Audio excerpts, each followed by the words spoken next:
বিচারের দাবিতে নানা ধরনের স্লোগান দিচ্ছেন এখানে যারা ইনকিলাব মঞ্চের যারা আছেন এবং তাদের সঙ্গে যারা একাত্মতা প্রকাশ করে দুপুর থেকে বিকাল গড়িয়ে সন্ধ্যা এবং রাত প্রায় 10টা বাজতে চলেছে, এখনও তারা অবস্থান করেছেন এবং তারা ইতিমধ্যেই ঘোষণা দিয়েছেন যে তাদের দাবি আদায় না হওয়া পর্যন্ত তারা এই অবস্থান কর্মসূচি পালন করবেন। আপনাদের যদি একটু দেখানোর চেষ্টা করি, এখনও কিন্তু তারা এই অবস্থান কর্মসূচি অব্যাহত রেখেছেন এবং একটি অস্থায়ী ছোট মঞ্চ তৈরি করা হয়েছে। সেখানে বিভিন্ন ধরনের যে গান রয়েছে, সঙ্গীত রয়েছে এবং বিদ্রোহী সঙ্গীত, বিভিন্ন ধরনের ছড়া কবিতা সেগুলো কিন্তু চলছে। এই মুহূর্তেও আমরা দেখছি একজন কবিতা গাইছেন এবং দুপুরের পর থেকেই কিন্তু আমরা এমনটি দেখেছি যে তারা বিভিন্ন ধরনের আয়োজন করে এই যে তাদের দাবির পক্ষে তারা স্লোগান দিচ্ছেন এবং বেশ কিছুক্ষণ পরপরই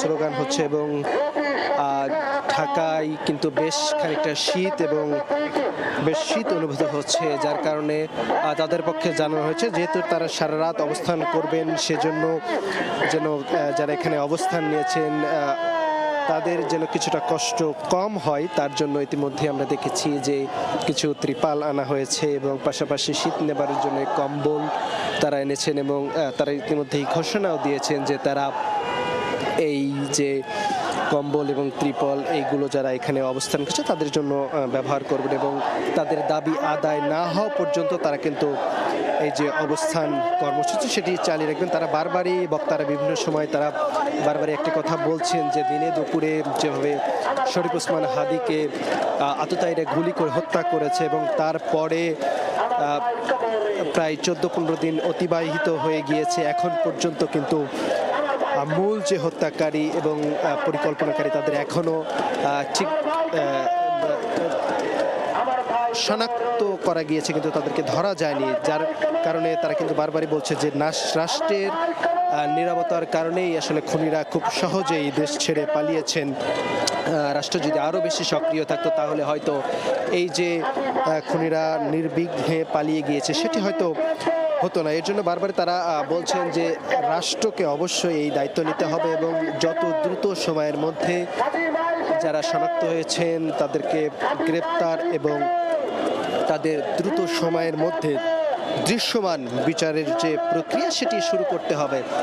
এবং আমরা এখানে দেখেছি যে ইনকিলাব মঞ্চের যে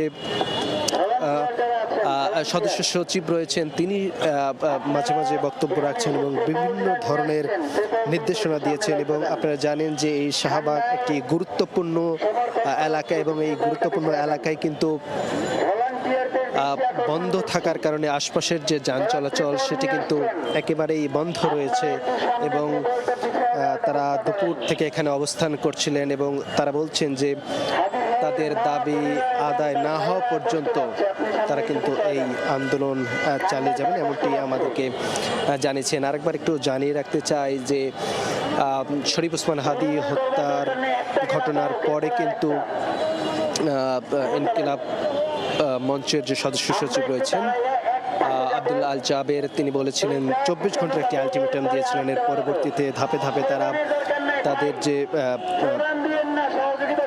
দাবি সেটি পেশ করেছে, কিন্তু তারা মাঠের যে সরাসরি মাঠে অবস্থানের মাঠের যে আন্দোলন সেটিতে কিন্তু ছিলেন না। কিন্তু আজকে আমরা দেখেছি যে জুমার নামাজের পর থেকেই তারা এখানে অবস্থান নিয়েছেন এবং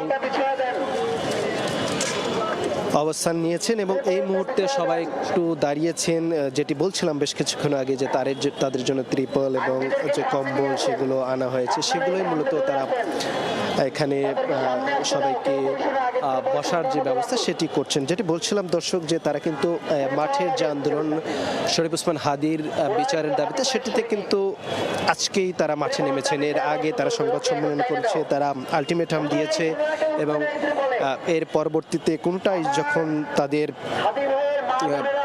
যে চাওয়া ছিল সেটি যখন পূরণ হচ্ছিল না, তারা কিন্তু আজ থেকে মাঠের যে আন্দোলন সেই আন্দোলনে নেমেছে এবং দুপুর থেকে তারা অবস্থান করছিলেন এই যে শাহবাগ চত্বর সেখানে এবং দুপুর গড়িয়ে বিকেল, সন্ধ্যা গড়িয়ে রাত প্রায় 10টা বাজছে, এখনও কিন্তু তারা অবস্থান নিয়েছেন এবং তারা এই যে তাদের যে অবস্থান সেই অবস্থান অব্যাহত রাখবে এমনটি কিন্তু জানিয়েছেন। এবং এই মুহূর্তে যেটি দেখছিলেন যে তারা তিরপল দিচ্ছে এবং যারা এখানে অনেক আন্দোলনে যারা নারীরা এসেছেন তারা তাদের বসার ব্যবস্থা করছেন এবং অন্যান্য যারা এসেছেন সবার জন্যই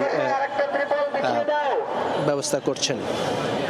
আপনারা নিশ্চয়ই দেখতে পাচ্ছেন যে এবং যেমনটি দেখছেন যে যেটি বলছিলাম যে কিছুটা শীত রয়েছে, যার কারণে কিন্তু শীতের সাথে সাথে বাতাসও রয়েছে, যার কারণে এই যে যারা এখানে অবস্থান করছেন তাদের জন্য কিন্তু এই আয়োজন, কারণ নিচে দীর্ঘ সময় ধরে বসে রয়েছেন এবং সারা রাত যেহেতু তারা অবস্থান করার ঘোষণা দিয়েছেন, সেক্ষেত্রে তারা যেন লম্বা সময় এখানে থাকতে পারেন সেই জন্য ইনকিলাব মঞ্চের পক্ষ থেকে বেশ কিছুক্ষণ আগেই ঘোষণা দেওয়া হয়েছিল যে যারা এখানে অবস্থান করবেন তাদের জন্য এই ব্যবস্থা করবেন। এবং তারা বক্তব্যে একটি কথা বলছিলেন যে এই শীতের মধ্যে মূলত ইনকিলাব মঞ্চের পক্ষ থেকে শরীফ ওসমান হাদী কিছু কম্বল কিনেছিলেন মূলত সাধারণ মানুষ এবং যারা গরিব দুঃখী মানুষ রয়েছে তাদের জন্য বিতরণ করবার কথা ছিল। সেই আবেগঘন বক্তব্য আমরা দিতে শুনেছি এখানে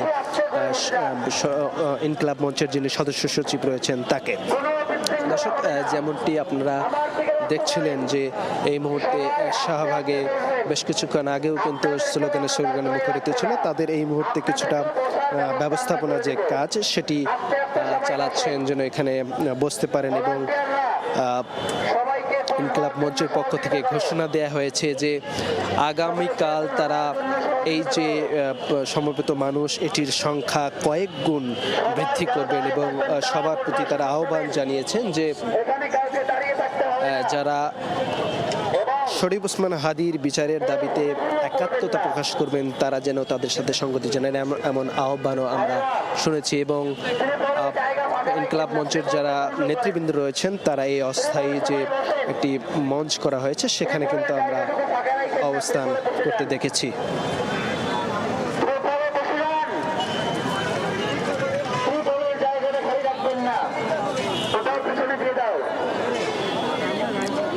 দর্শক, আরেকবার আপনাদের একটু জানিয়ে রাখতে চাই তাদের ব্যবস্থাপনাজনিত কারণে তারা একটু এখান থেকে উঠে গিয়ে আবার বসার যে ব্যবস্থা সেটি করছিলেন। এবং আপনারা জানেন যে জুলাই অভ্যুত্থানের অন্যতম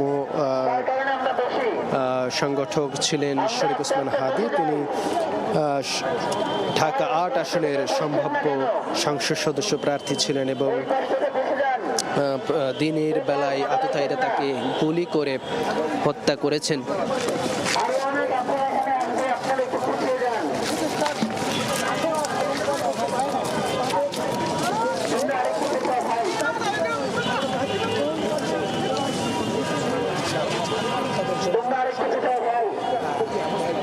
দর্শক, যেমনটি বলছিলাম যে আততায়ীর গুলিতে কিন্তু দিনের বেলা তাকে গুলি করে হামলাকারীরা পালিয়ে যায়। এর পরবর্তীতে আমরা দেখেছি যে শরীফ ওসমান হাদীকে প্রথমে ঢাকা মেডিকেলে এবং পরবর্তীতে সিঙ্গাপুরে নেওয়া হয়েছিল, কিন্তু সেখান থেকে কিন্তু চিকিৎসাধীন অবস্থায় তিনি মারা যান। এবং এরপরে জানা যায় ইনকিলাব মঞ্চের পক্ষ থেকে দ্রুত সময়ের মধ্যে তার যে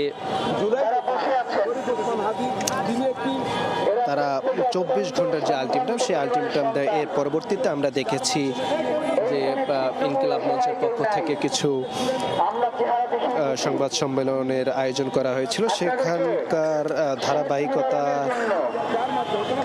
পরেই আমরা আজকে দেখেছি মূলত তারা মাঠের যে আন্দোলন সেটি করছেন এবং তারা বলছিলেন যে কোনো মূল্যেই তাদের যে দাবি সেই দাবি সরকারকে মানতে বাধ্য করবেন এমন ঘোষণাই কিন্তু তারা মঞ্চ থেকে দিচ্ছেন। এবং এই মুহূর্তে ইনকিলাব মঞ্চের যিনি সদস্য সচিব আব্দুল্লাহ আল জাবের বক্তব্য দিচ্ছেন, আমরা একটু সেটি শুনবার চেষ্টা করব।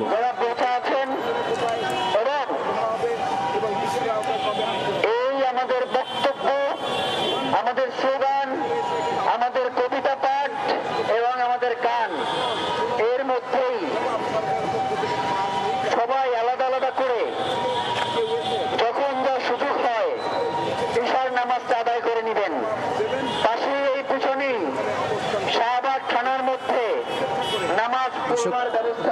মূলত এখানে যারা অবস্থান নিয়েছেন সবারকে নির্দেশনা দিচ্ছেন যে কিভাবে কি করবেন, সেই নির্দেশনাগুলো দিচ্ছেন এবং বারবারই তারা বলছেন যে এখানে যারা আছেন তারা যেন কোনো ধরনের উস্কানিতে পা নিয়ে দিয়ে অপ্রীতিকর কোনো ঘটনার সাথে যুক্ত নয়। আমরা যেমনটি দেখছেন যে এখানে যারা আছেন তাদের মাঝে কম্বল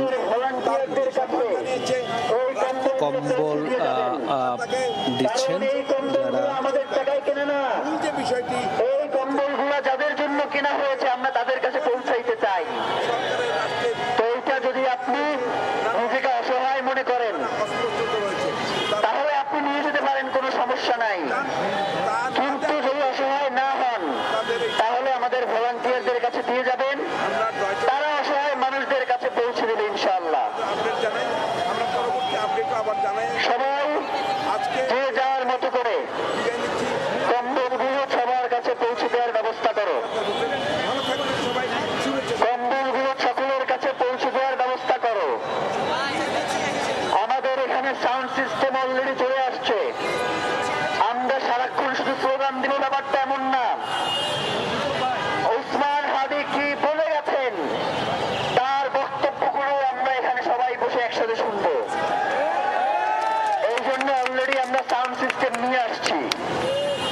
সেই সাউন্ড সিস্টেমে এখন থেকে ওসমান হাদিকে কেন্দ্র করে যে গানগুলো লেখা হয়েছে, গাওয়া হয়েছে, সেইগুলো আমরা শুনবো সবাই মিলে।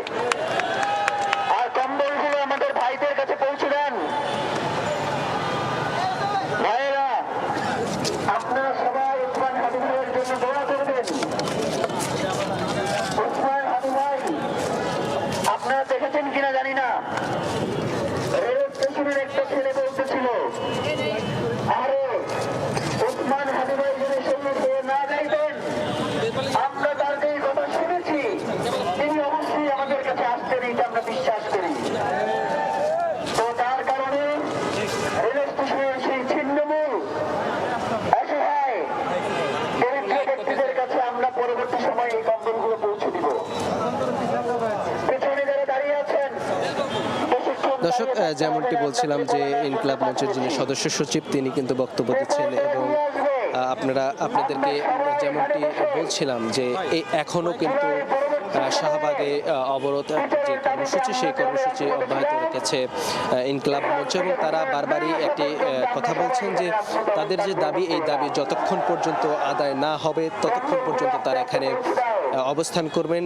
ইতিমধ্যে তারা ঘোষণা দিয়েছেন যে তাদের দাবি আদায় না হওয়া পর্যন্ত তারা এখানে অবস্থান নেবেন এবং যারা এখানে অবস্থান নিয়েছে তাদের জন্য বেশ কিছু আপনারা এর আগে জানাচ্ছিলাম যে তাদের কম্বল দিচ্ছেন, যেহেতু শীতের রাত তারা যেন তাদের কষ্ট লাঘব করার জন্য এটি দিচ্ছেন। এবং ইনকিলাব মঞ্চের পক্ষ থেকে বারবারই বলা হচ্ছে যে বেশ কয়েকদিন ধরে নানা সরকারের সাথে কথা বলবার চেষ্টা করেছে, ওসমান হাদির যারা হত্যা করেছে সেই হত্যার যে বিচার, সেই দাবি বারবার তাদের কাছে জানিয়ে আসছিল, কিন্তু তারা কর্ণপাত করেনি, এমনটি অভিযোগ কিন্তু তারা করছেন। এবং তারা এখান থেকে ঘোষণা দিয়েছেন যে তাদের যতক্ষণ পর্যন্ত দৃশ্যমান কোনো পদক্ষেপ না দেখবেন শরীফ ওসমান হাদির যে হত্যার বিচারের দাবিতে তারা এখানে দাঁড়িয়েছেন, সেটি যতক্ষণ পর্যন্ত না তারা পাবেন ততক্ষণ পর্যন্ত তারা এই জায়গাটিতে অবস্থান করবেন এবং এই অবস্থানটি তাদের চলবে অনির্দিষ্টকালের জন্য। তো এই ছিল শরীফ ওসমান হাদির হত্যার বিচারের দাবিতে শাহবাগ থেকে আমার কাছে